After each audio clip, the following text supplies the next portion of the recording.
வணக்கம். நேற்று காணொலியில் காலத்தை பற்றி பார்த்தோம். காலம் மற்றும் காலன் என்பதை பற்றி. இது மிகவும் ஒரு அற்புதமான வார்த்தை. இதைத்தான் ஓஷோ சொல்லியிருப்பார்.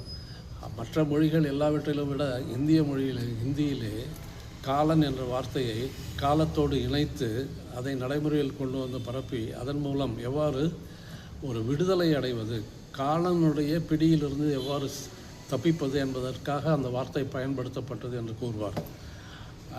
பாவம், அவருக்கு தமிழ் தெரியவில்லை. தமிழ் தெரிந்தால் நம்முடைய மொழியிலேயே காலம் என்ற வார்த்தையும் இருக்கின்றது.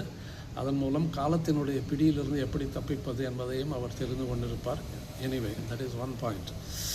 அதர் திங் இஸ், எப்படி காலத்தினுடைய பிடியிலிருந்து தப்பிப்பது என்றால், வெளி உலகத்திலே நாம் எப்பொழுதுமே காலத்துக்கு பணிய வேண்டும். இந்த நேரத்தில் இதை செய்ய வேண்டும், இவ்வளோ நேரத்தில் இதை செய்ய வேண்டும் என்றெல்லாம் ஒரு வரையறையை வைத்துக்கொண்டு செய்தால் சிறப்பாக இருக்கும். நாம் வெற்றியும் பெற முடியும். அது வெளி உலகத்துக்கு கட்டாயம் தேவை. That is call the chronological time. ஆனால் உள்ளுக்குள்ளே அக உலகத்திலே there is no time at all. It is timeless.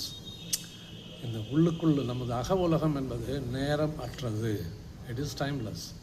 அப்பொழுது அங்கே நேரம் அற்றது என்று சொன்னால் அங்கே என்ன கடிகாரமாக இருக்கின்றது? அப்படி கிடையாது. அங்கு கடந்த காலம் கிடையாது, எதிர்காலம் கிடையாது.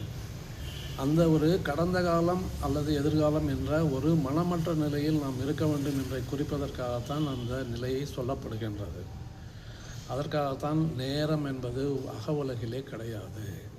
அப்பொழுது நீங்கள் கடந்த காலமும் எதிர்காலம் இல்லாமல் இருந்தால் நீங்கள் நிகழ்காலத்தில் இருந்து கொண்டிருப்பீர்கள். எவ்வாறு உள்ளுக்குள்ளே இருக்கக்கூடிய உறுப்புகள் நிகழ்காலத்திலே செயல்பட்டு கொண்டிருக்கின்றனவோ, எவ்வாறு காலம் என்பதை பற்றி அவைகள் சிந்திப்பதில்லையோ, இப்பொழுது என்ன செய்ய வேண்டுமோ அதை மட்டும் செய்து கொண்டிருக்கின்றதோ, அதே போலவு தான் நாம், மனிதனாகிய நாம் அகத்திலே அவ்வாறு இருக்க வேண்டும். ஒரு நேரமற்ற, ஒரு காலமற்ற நிலையில் இருக்க வேண்டும். அப்பொழுது நமது மனதிலே சேர்த்து வைத்திருக்கக்கூடிய பிம்பங்கள், நம்பிக்கைகள், கொள்கைகள், பாலிசிஸ், so many things, பிடித்தவை பிடிக்காதவை எல்லாமே தகடுபடியாகிவிடும். அப்பொழுது மனம் தூயதாக இருக்கும், மனம் மாசில்லாமல் இருக்கும். அதுதான் மனமற்ற நிலை, மனம் செம்மையான நிலை. மனம் அது செம்மையானால் மந்திரம் ஜபிக்க வேண்டாம். இது அந்த செம்மையான நிலையை குறிப்பதற்காகத்தான் மனதில் மனம் கிடையாது. இன்னொன்று இருக்கின்றது, மனம் இல்லை என்றால் அங்கு அன்பு மட்டும்தான் இருக்கும்.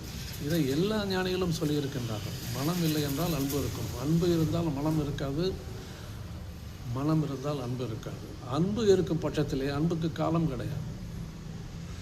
அது எல்லா உயிர்களையும் ஆன்மீகத்தோடு அரவணைக்கும். எனவே தான் அன்பு மிகவும் தேவை, காலமற்றது.